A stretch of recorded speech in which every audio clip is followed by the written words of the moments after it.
Now, we looked at our question through the lens of science, but where does religion intersect with being present? We're all at least loosely familiar with the Buddhist thought, but the Buddhists aren't alone in considering the matter of paying attention to be of sacred significance. Christian authors have written thousands of books responding to questions that point to the spiritual dimension of being present. What do the scriptures advise us to stay attentive of? What role does attention play in devotion and worship? How can mindfulness vitalize and ground religious faith? One of those Christian authors is here tonight. She earned her doctorate of ministry in leadership at the Assemblies of God Theological Seminary, served as the pastor of spiritual formation at Faith Tri-Cities. And a fun fact, she gave birth to Brent Johnson, the man who turned this abandoned old movie theater into East Lake Church. Please give it up for Dr. Gail Johnsen.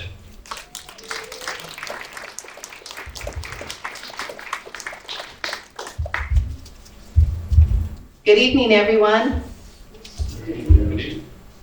I want to first again thank Travis for hosting this event and having the vision to do that, as well as Xander for that wonderful introduction. Tonight I want to answer 4 questions, so you're going to know where I'm going with this thing. The questions are going to be, to what does Scripture instruct us to be most present? What role, question number 2, what role does being in the present moment play in devotion? How does inattentiveness impact the vitality of our faith? And number 4, in a culture of distraction, how do we cultivate presentness?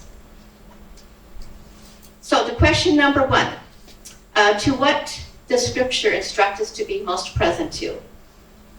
In the Gospel of Mark, chapter 12, a young man came to Jesus and he asked this question, what is the most important commandment? Now that was a good question because originally there were the 10 commandments, and somehow over the centuries they grew to 613 commandments. So it was a good question that he needed answered. And Jesus said this, he responded this way. He said, the most important one, answered Jesus, is this. Hear, O Israel, the Lord your God is one. Love the Lord your God with all your heart, and with all your soul, and with all your mind, and with all your strength. The second is this. Love your neighbor as yourself. There is no commandment greater than these, he said. So sorry. So you notice Jesus' answer first began with the word hear. Hear, O Israel. The Hebrew word for hear is shema. Shema. Shema is a kind of hearing that isn't just about hearing audibly better with your ear. It actually encompasses a much greater and much broader dimension than that, and a much more forceful dimension than what you would normally consider. It's a kind of listening or hearing that is totally attentive, intensely focused, and it's showing up all the way. So this kind of hearing then is a posture of presence. When Jesus said, Hear, O Israel, he was extracting from this young man and to this question a posture of presence to what he was going to say next. And so Jesus responds, when he responds to the question to hear, that when he mentions the first and the second commandment, he was not asking for more to-do list. He was not asking us or piling on us for more regulations or bullying us to try harder to love people. Jesus was giving us instructions to give careful attention to be fully present to the 3 essential dimensions of humanness, God, self, and others. He's saying, listen, pay attention, be in a position to understand the first commandment. It's about paying attention, how essential these dimensions are for your understanding. Because Jesus was inviting us to give this attention simply because Jesus knew and he understood that love is focused attention.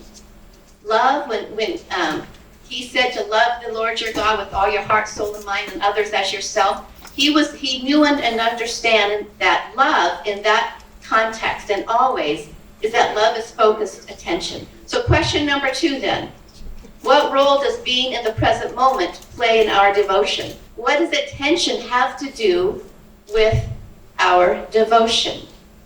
You know, love has been defined in many ways. Sometimes it's defined as a choice, right? It's something you choose to do. It's also been defined as a verb. And both of these are true.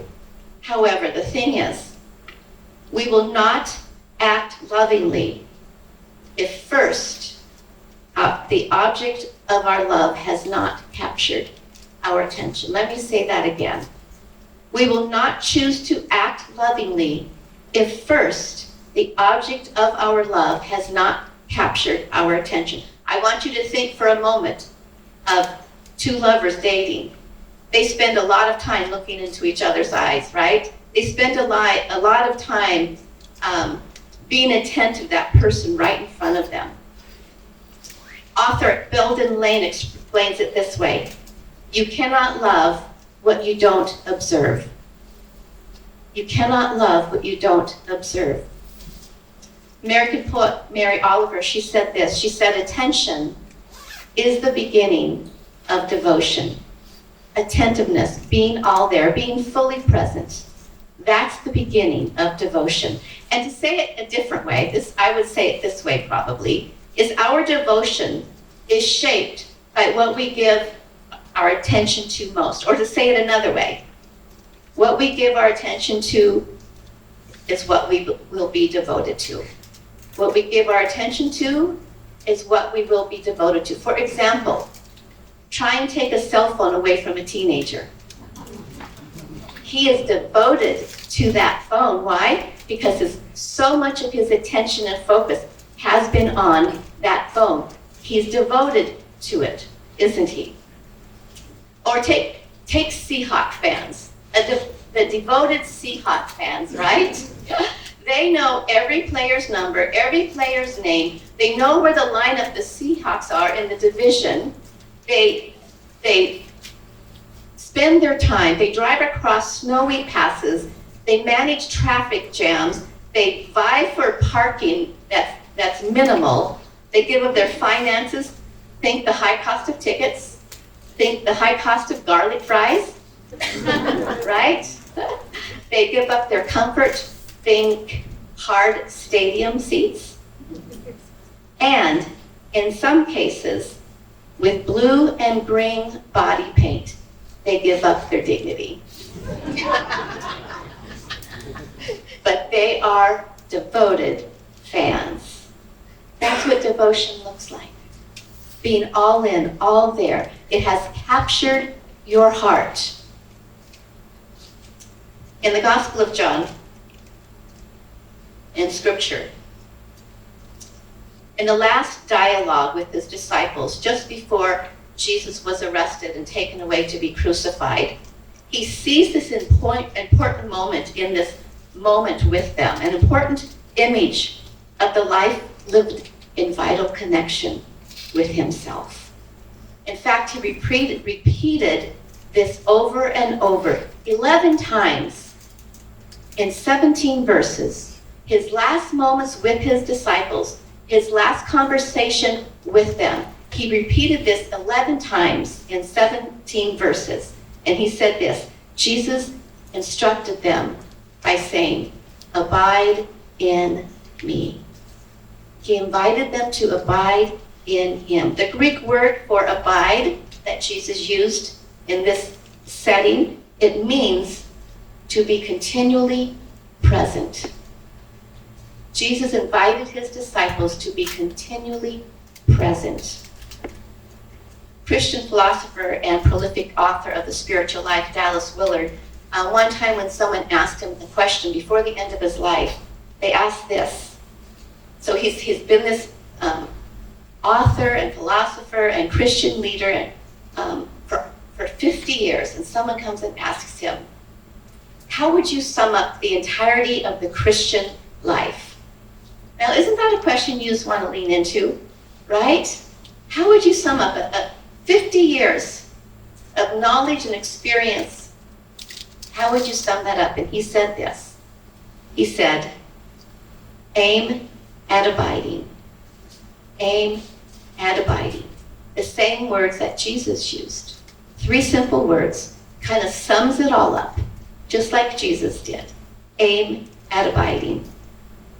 Abiding has to do with this ongoing posture of awareness, and includes the ability to notice, to listen, to linger, to stay available, to wait in the present moment. In the present moment, like we just heard a few minutes ago. Theologian and author Eugene Peterson, he explained it this way. He said, to abide means we take a different stance than all of our doing. Abiding is not about doing. We are prepared to wait, to ponder, to listen. This attending, this waiting, this residential posture, he said, and is the core of the life of faith. Is at the core of the life of faith. The ability to abide in a vital relationship with Jesus, to wait, to attend to listen, to gaze. That's the core of the faith. It's not so much about doing as it is learning to be present to Jesus, to be present to the God who is present with us. Learning to abide. Show up all the way. Be fully present. So our life with God is not a checklist item. It's not something we check off, the things that we do. I did this, this, this, and this. It's not about doing more. It's not about doing better. It's not about doing things right. That might set some of you free in this audience. The spiritual life is not about doing more, doing it better, or doing it right. It's about learning to abide. It's learning to abide with the presence of Jesus. So in other words, the invitation of Jesus to abide is an invitation to life-giving connection with himself and having the ability to live more robustly in the world. So the next question, question number 3. How does attentiveness impact the vitality of our faith? How does inattentiveness impact the vitality of our faith? Linda Stone, who spent nearly 20 years in the high-tech industry, leading executive roles with Apple, and then as a corporate vice president of research for Microsoft. After all of these years in these kinds of positions, the high-capacity executive positions in the tech world, she came away after 20 years with this conclusion, and she also said it in just a few words. She said this. She said, attention is the most powerful tool of the human spirit. Let me say that again. Attention is the most powerful tool of the human spirit. Now that wants to make you lean in too, doesn't it? Of course, this means then that our attention is big money. Our attention is big money. Economists call our modern state an attention economy. An attention economy. In other words, your attention is for sale to the highest bidder. In fact, tech companies base their economic lives on it because they know if they can get your attention, they can get your devotion, and they can get your money. And the whole idea is to keep you online long enough so that your attention is lengthened, that cultivates, a desire, a devotion. And if they have you long enough, they know that they can get your wallet. An ex-Google strategist named James Williams, he calls the tech industry the largest, most standardized, and most centralized form of attention control in human history. Attention is the most powerful tool because these tech people know that if they can get your attention, they have your devotion and your wallet. And this is why Jesus said in Mark chapter 12 to give our attention to the most important things. Love the Lord your God with all your heart, your soul, your mind, and your strength, and love others as yourself. Those were the things that Jesus pointed out when someone's asked him, what's the most important things? Jesus said these things because that he knows that what you devote, what you pay attention to the most, you'll be devoted to the most. Your heart will be there. And the tech industry knows that as well. Since retiring, Linda Stone now heads up what she started. She started what's called the Attention Project. It had such an impact on her. She started this nonprofit attention product where she coined the term continuous partial attention. Continuous partial attention. The idea is that we are rarely all there. We are, right now, some of you are making a grocery list about what you have to pick up on the way home tonight after this seminar, right? Your mind has been listening to me and doing other things. That's okay. We have been wired that way. With all of these splittering attention spans, right? So the idea is that we're never all there in any of the dimensions of our lives. And I think my kids have that. They're never really all there. And for much of the time, I think I have that too. My husband will go, I'll ask him, so what time are we leaving? He says, I just told you. I said, well, tell me again, because I forgot. That's. Sometimes I worry myself, and most of the time I worry my kids with that kind of stuff. Man, oh man. But, so we're only, here's the deal. Here's what it means, is that we are paying attention, but only partially most of the time. That's our attention span. We're paying attention, but only partially most of the time. This is what Justin Rosenstein wrote. Do you know who that? Do you recognize that name? He's the Facebook engineer who created the like button. The like button changed everything, didn't it? This is what he said. Everyone is distracted all the time. Everyone is distracted. That means we are not as aware as we think we are. The word distraction comes from the Latin word distractus. And its literal meaning is to draw or pull apart.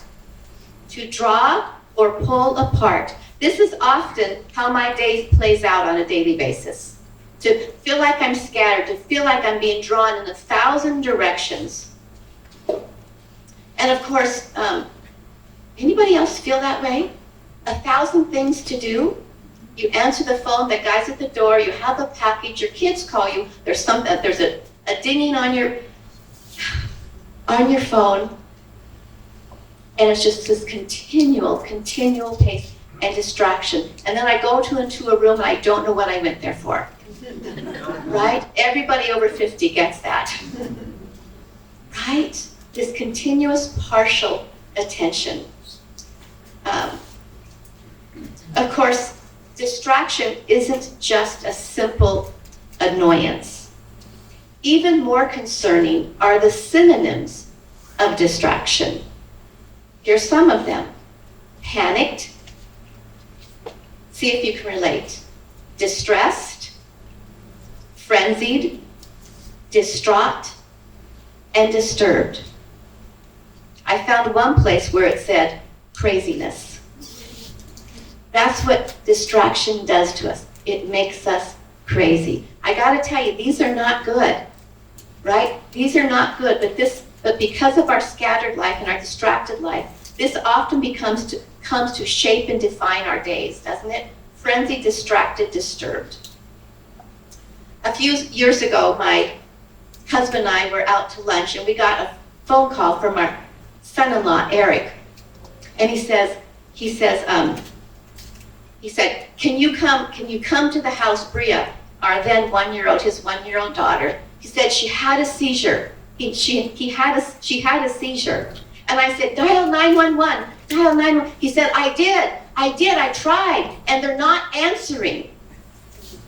I thought, this is not good. 911 is not answering their phone. So luckily we were about a mile away from their house, and we drove there very quickly, and Eric was standing in the middle of the driveway holding our very limp little granddaughter in his arms. He climbed into the car and we raced off. We didn't even know if she was breathing. We didn't know what kind of condition she was in. So we decided not to go to the hospital because it was 17 minutes away. And so we drove to the nearest clinic that we could find. We rushed her in after surveying her, checking her over. They decided to call 911 themselves. And so we waited there, and 911 came, and we followed them to the hospital. By the time we got to the hospital, however, she was already alert and talking. But the doctors decided to do some tests and some imaging, and so we waited in her hospital room while the tests were being done. It was only until then that we noticed that Eric didn't have any shoes on. Eric, you don't have any shoes. And he looked down and goes, I didn't know I did. I didn't have any. He had no idea he had no shoes on. And then he says, I forgot my wallet and my keys. Now, I don't know about you, but he's a 20-something, and he was never known to be without his wallet, right? So he said, well, no problem, we'll run back to the house. So we got to his house, and when we got there, the front door was wide open. And you could look in, and you could see the kitchen counter, and on the counter were his phone and his wallet. His phone and his wallet. The most interesting thing is, in this hyper-stimulated, adrenaline-pumping, distressful moment, Eric's ability to notice and process many tasks simultaneously was significantly incapacitated. So much so that Eric was unable to do a simple task like dialing 911 on his phone. After we got his phone, we looked at it, and he had dialed 991 5 times. People, this is our new normal. This isn't just an extreme case of what happens when your baby girl has a seizure. This is our new normal. We live at this kind of adrenaline-pumping, frizzy kind of pace, unfortunately. And so no wonder we struggle to maintain focus in the rigorous work of staying fully present to anyone or anything in the present moment. If love is focused attention, which is what Jesus was getting at, then the great threat of living distracted is that we will end up with a pinched image of our life with God. We will have less and less ability to love others deeply or to notice how our life is unfolding. So finally then, question number 4. We must ask this last question. In a culture of distraction, then how do we cultivate presentness? We know that in our scattered, hyper-busy, preoccupied lives, most often these take us out of the present moment, don't they? Which is all we have. All we have to love God, to love ourselves, to love others is this moment. You can't experience these things in the future. You can't experience them in that. All we have in this moment to be attentive and not distracted is this moment. Being present is less about sincerity or good intentions. It requires an intentional, practiced, and habitual way of learning. We just learned about how mindfulness is being present is a practice. It's a habit. It's a repeated thing. So presentness or focused attention is shaped by habit-forming practices, and they're necessary to pull our hearts towards devotion. In other words, attentiveness takes practice, and it's through intentional, sustained, and focused practices of presence over time that we learn to love. Author Jerome Daly said this. He said, the first and foremost spiritual practice is paying attention. In fact, all of the spiritual practices, when you hear about them, reading scripture, prayer, Bible, serving, all of that, the basis of all of the spiritual practices is not about doing or earning or achieving. All of their purpose is to train our hearts to be attentive. To be attentive. So real quickly, how am I doing? He's there.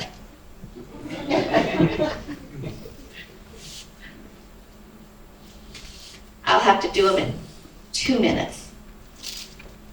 There's practices of being present to God, there's practices of being present to others, and there are practices of being present to self. 2 for practices for being present to God. You've heard this before, being present in Scripture. This means that we read Scripture not in a hurried approach, a distracted approach. We read Scripture slowly, we read it reflectively, we read it prayerfully, with an openness and a curiosity. It's not a check the box off and you're on your way. Prayer is not about pestering God into what we want him to do. It's not that. It's not about finding just the right words and saying it loud enough or long enough or just eloquently enough for God to answer. Prayer is not about getting God's attention. It's about turning our attention towards God, a way of abiding, right? And this kind of posture, this way of being present to God through prayer, helps us to respond over and over again to Jesus' invitation to love him with all of our heart, soul, mind, and strength. Present to others. Author David Augsburger, in his book, Caring Enough to Hear and Be Heard, he said this: being heard is so close to being loved that for the average person, they are almost indistinguishable. Being heard, being listened to, is equal to love. So when Jesus gave the commandment to love others, he placed a listening posture, a way of being present to others, as the bedrock of being a loving person. People just need to be heard. People just want to tell their story, to be listened to. And finally, the practice of being present to self. Do you remember when Jesus said, give our biggest attention to these 3 things? The self was included in that. And being present to our inner lives remains essential if we are to live from a place of personal faithfulness. And it must include a courageous readiness to look at our lives and to acknowledge that our life is not always assume how it appears. There's a practice called the practice of daily noticing. It's just asking yourself questions like, how is my life unfolding? Is this how I want to live? Just pausing just long enough to ask you those kinds of questions. Because there's things bubbling beneath the surface of your life that go completely unnoticed unless you stop and give yourself that attention. So to conclude,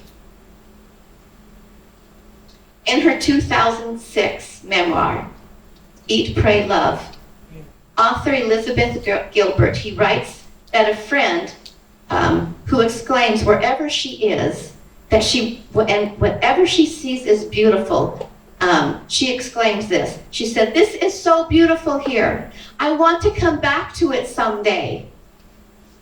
And she writes, "It takes all my persuasive powers to try and convince her she is already here." If we're not present to what's in front of us, to God, to others, to ourselves, we can miss the actual experience of our lives. Thank you.